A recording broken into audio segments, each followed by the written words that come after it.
Hi, I'm Cynthia. This is Sabertree Healing, and I'm here to help you heal and transform your reality. I'm so happy that you're ready to heal. Today, I want to talk about visualization.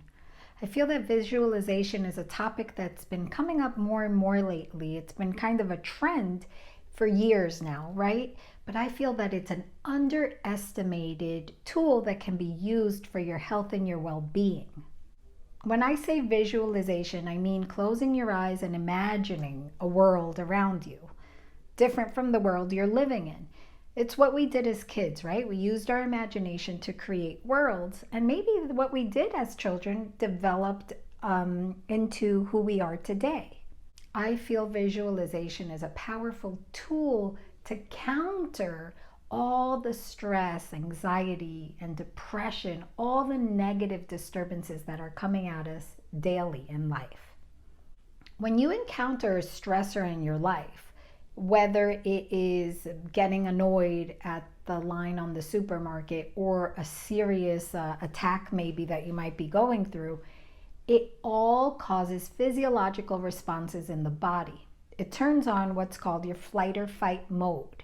The flight or fight mode is a mode that is turned on that causes your sympathetic nervous system to fire, to start activating. And the sympathetic nervous system releases all these stress hormones that cause havoc on the body. They end up affecting your nervous system, your digestive system, your immune system. And in the world that we live in today, we're constantly under so much stressful stimulation coming at us, right? I mean, me and my husband were working on figuring out our love languages together, and we were reading this book about it. And one of the exercises that was brought up to do was to go throughout the day and see what emotions you go through in a 12-hour period. You're supposed to do it 3 times a day, like check in, see what emotions you've been through for the past few hours. And what we realized is that, whoa, we are a roller coaster, right? You'll be at one moment home, happy, relaxed, and then the next moment you might be driving, someone cuts you off, and you're in stress. So we fluctuate a lot, and we get a lot of emotions being thrown at us throughout the day, and your body responds to all of this. The flight or fight mode is something that our bodies develop to protect us, to keep us safe from predatory attacks, like a tiger attacking us. What it does is it turns on all the mechanisms we need to flee, right? So it'll increase our blood pressure. It'll decrease digestion, because when you're trying to run away from a tiger, you don't need to be digesting. It'll take away the blood from the organs and push it out to the rest of our system, and so that we can run quicker. The problem with all these reactions is that the world we live in today has so much stress that it's putting on us, and therefore putting stress on our sympathetic nervous system, which puts stress on our bodies. It ends up affecting our muscles, our joints, our organs, all of this.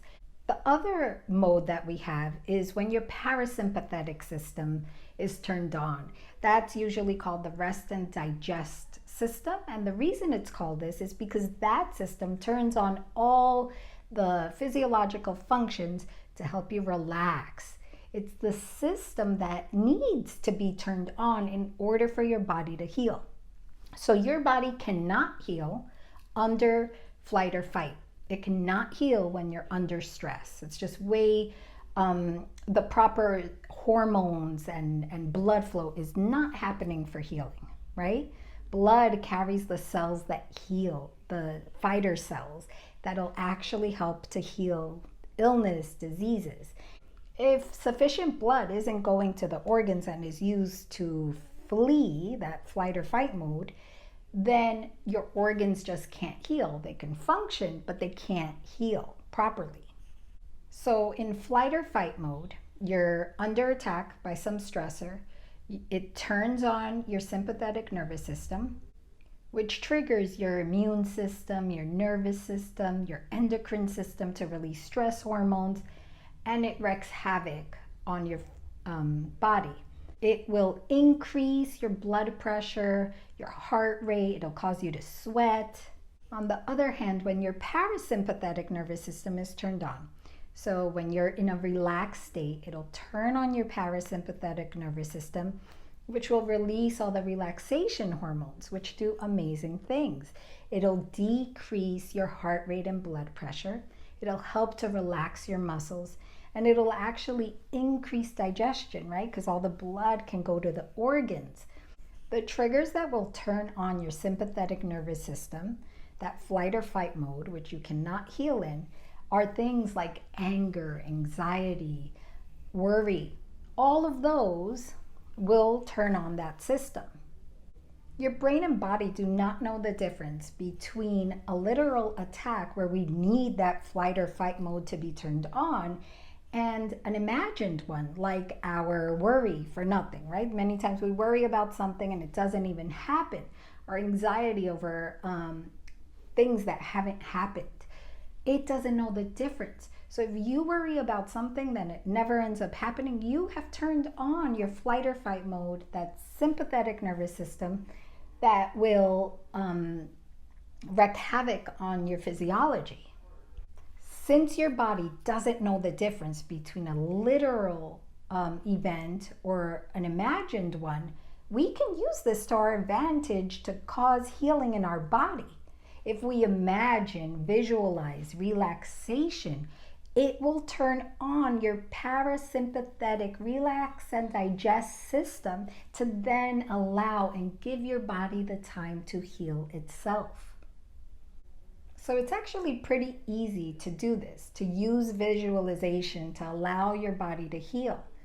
And the way that you can do this is you can take a moment to visualize daily. Sometimes I've done it for a minute, and sometimes I allow myself to go for an hour.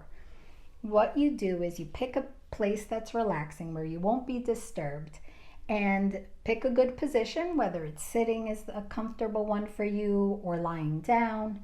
And then you just start taking breaths. In another video, I will link it below, but in another video, I taught how to properly breathe. So you're gonna breathe to the lower abdomen, allowing the belly to expand when you're visualizing.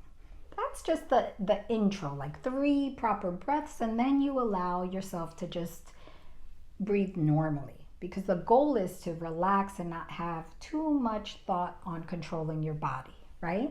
So when you're visualizing, you just have to start relaxing the muscles of your body.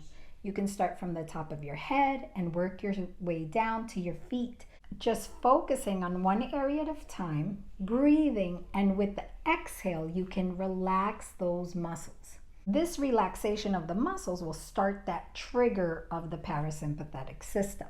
What you do next is, after you've reached some level of relaxation, is that you imagine yourself in a relaxing place. For each of us, it's something different. Me, I always end up at a beach in warm weather. But whatever it is that relaxes you, picture yourself there. Just imagine like you did when you were a kid. You feel the sensations of the air.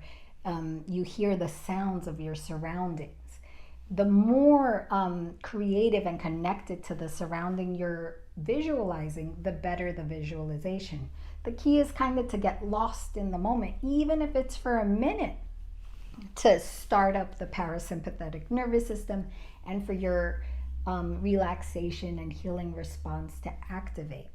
The more and more that you practice visualization, the better at it you will get, and the more you will feel the difference once you're done with it. You really do get relaxed while you're doing it. I feel that visualization is a very underestimated tool that can be used to help you heal. It's so easy for you to do, but it does require taking a little bit of time out to do it. All right, so I hope you try this. It's actually quite fun to do. Go to really relaxing places in your visualizations. Remember, all it takes is deciding, committing, and taking action towards your healing and transformation.